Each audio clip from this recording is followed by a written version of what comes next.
Hi friends, welcome back. ഇന്ന് ഞാൻ വന്നിരിക്കുന്നത് നമ്മുടെ കുട്ടികളൊക്കെ സ്കൂൾ വിട്ട് വരുമ്പോൾ കൊടുക്കാൻ പറ്റുന്ന ഒരു എണ്ണയില്ല പലഹാരം കിട്ടില്ല റെസിപ്പിയാണ്. അപ്പോൾ നമുക്ക് നേരെ വീഡിയോയിലേക്ക് പോകാം. വീഡിയോ എല്ലാവരും സ്കിപ്പ് ചെയ്യാതെ ഫുള്ളായിട്ട് കാണുക. നമ്മുടെ ചാനൽ ആദ്യമായിട്ടാണ് കാണുന്നതെന്നുണ്ടെങ്കിൽ ചാനൽ സബ്സ്ക്രൈബ് ചെയ്യാനും മറക്കല്ല കേട്ടോ. അപ്പോൾ അതിനായിട്ട് ഞാനിവിടെ ഒരു കപ്പ് പച്ചരി എടുത്തിരിക്കുന്നത്. പച്ചരി കുതിർത്തി എടുത്തിരുന്നതാണ്. കഴുകി വാരിയെടുത്ത് മിക്സിയുടെ ജാറിലേക്ക് ഇട്ടേക്കുകയാണ് കേട്ടോ. പിന്നെ അതിലേക്ക് ഒരു 3 ടേബിൾ സ്പൂൺ ചോറ് ചേർത്ത് കൊടുക്കുന്നുണ്ട്. പിന്നെ അതിലേക്ക് അല്പം നമ്മൾ വെള്ളമൊക്കെ തിളപ്പിക്കാൻ ഇറക്കുന്ന ജീരകമില്ലേ, ആ ജീരകവും ഒരു 3 ഏലക്കയുടെ പൊടിയായിട്ട് എൻ്റെ അടുത്തുണ്ടായിരുന്നു. അപ്പോൾ ആ ഏലക്കയുടെ കറുത്ത മണികൾ അതാണ് ഇട്ട് കൊടുത്തിരിക്കുന്നത്. അല്ലാത്ത മുഴുവനായിട്ട് ഏലക്കുള്ളവർ ഫുള്ളായിട്ട് ഏലക്ക ചേർത്ത് കൊടുക്കുക. പിന്നെ അതിലേക്ക് നമ്മൾ അല്പം വെള്ളം ഒഴിച്ചിട്ട്, ഒരുപാട് വെള്ളം ചേർക്കരുത്, അല്പം വെള്ളം ഒഴിച്ചിട്ട് നല്ല ഫൈനായിട്ട് അരച്ച് ഒരു ബൗളിലേക്ക് ഒഴിച്ചേക്കാണ് കേട്ടോ.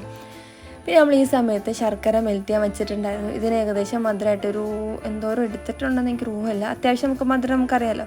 അതിൻ്റെ തിളച്ച പാട് നമ്മൾ ചൂടോടെ നമ്മൾ മാവിലേക്ക് ഒഴിച്ചു കൊടുക്കുകയാണ്.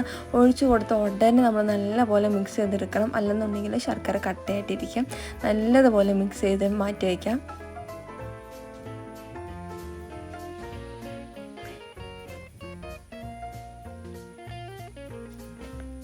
പിന്നെ നമ്മൾ ഇതിലേക്ക് അല്പം തേങ്ങാക്കൊത്ത് വറുത്തെടുക്കുന്നുണ്ട്. അതിനായിട്ട് കുക്കറിലേക്ക് അല്പം ഓയിൽ ഒഴിച്ചിട്ട് അല്പം തേങ്ങാക്കൊത്ത് വറുത്തെടുത്തിട്ട് നമ്മൾ ഈ മാവിലേക്ക് ഇട്ട് കൊടുക്കുകയാണ്. എന്നിട്ട് നല്ലപോലെ മിക്സ് ചെയ്യുന്നുണ്ട് കേട്ടോ. പിന്നെ നമ്മളിതിലേക്ക് അല്പം ബേക്കിംഗ് സോഡയും ഈ മധുരം ഒന്ന് ബാലൻസ് ചെയ്യാനായിട്ട് ഒരു നുള്ളു ഉപ്പും ചേർത്ത് മിക്സ് ചെയ്യുന്നുണ്ട്. അത് ഇടുന്ന വീഡിയോ മിസ്സായി പോയതാണ് കേട്ടോ. മിക്സ് ചെയ്തതിന് ശേഷം നമ്മൾ കുക്കറിലേക്ക് ഒഴിച്ചു കൊടുക്കാനായിട്ട് നമ്മൾ കലത്തപ്പാണ് ഇന്ന് ഉണ്ടാക്കാൻ പോകുന്നത്. അപ്പോൾ അതിന് മുന്നേ നമ്മൾ കുക്കർ നല്ലപോലെ ഒന്ന് ചൂടാക്കി വെച്ചിട്ടുണ്ട്. നല്ല ചൂടായ കുക്കറിലേക്ക് തീ കൂട്ടി വെച്ചതിന് ശേഷം വേണം നമ്മൾ ഈ മിക്സ് ഒഴിച്ചു കൊടുക്കാൻ. തീ നല്ല കൂട്ടി വെച്ചിട്ട് നമ്മൾ ഈ മിക്സ് ഒഴിച്ചു കൊടുക്കണം. ഒഴിച്ചു കൊടുത്ത ഉടനെ തന്നെ നമ്മൾ തീ ലോ ഫ്ലെയിമിലേക്ക് ആക്കുകയും ചെയ്യണം കേട്ടോ. തീ ഹൈയിൽ തന്നെ ഇരുന്ന് കത്തിപ്പോവും. എനിക്കിതിനകത്തൊരു മിസ്റ്റേക്ക് പറ്റിയിട്ടുണ്ട്, അത് ഞാൻ ലാസ്റ്റ് പറഞ്ഞുതരാം. എന്നിട്ട് നമ്മൾ കുക്കർ അടച്ചു വയ്ക്കുകയാണ്. വിസിലിടേണ്ട ആവശ്യമില്ല. കുക്കർ അടച്ചു വെച്ചൊരു ഞാൻ കണ്ട വീഡിയോയിൽ 1 മിനിറ്റ് ഹൈ ഫ്ലെയിമിലും പിന്നെ ഒരു 15 മിനിറ്റ് ലോ ഫ്ലെയിമിലും ആയിരുന്നു വയ്ക്കാൻ പറഞ്ഞ്.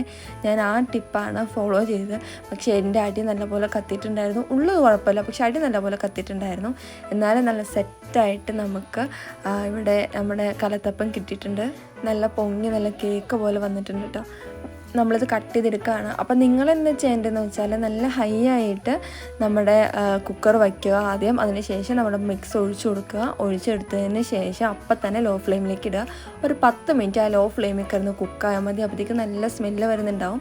ഈ അപ്പം റെഡി ആയതിന് നല്ല സ്മെല്ല് വരുമ്പോഴേക്കും നമ്മളിത് ഓഫ് ചെയ്താൽ മതി കേട്ടോ. ഞാൻ സ്മെല്ല് വന്നെങ്കിലും ഇവർ പറഞ്ഞ ഒരു ടൈം പീരീഡ് കാൽക്കുലേറ്റ് ചെയ്ത് വെയിറ്റ് ചെയ്തുകൊണ്ടിരുന്നു. അങ്ങനെയാണ് സംഭവിച്ചത്. നല്ല അടിപൊളിയായിട്ട് നല്ല നാരുകളുള്ള നല്ല സൂപ്പർ കലത്തപ്പം ഉണ്ടാക്കിയിട്ടുണ്ട്. ഇനിയിപ്പോൾ കുക്കറിൽ വയ്ക്കാൻ ഒരു ഇതുണ്ടെങ്കിൽ നമുക്ക് പാനിലേക്കാണെങ്കിലും ഡയറക്റ്റായിട്ട് ഫുൾ മാവ് ഒഴിച്ചു കൊടുത്താൽ മതി കേട്ടോ.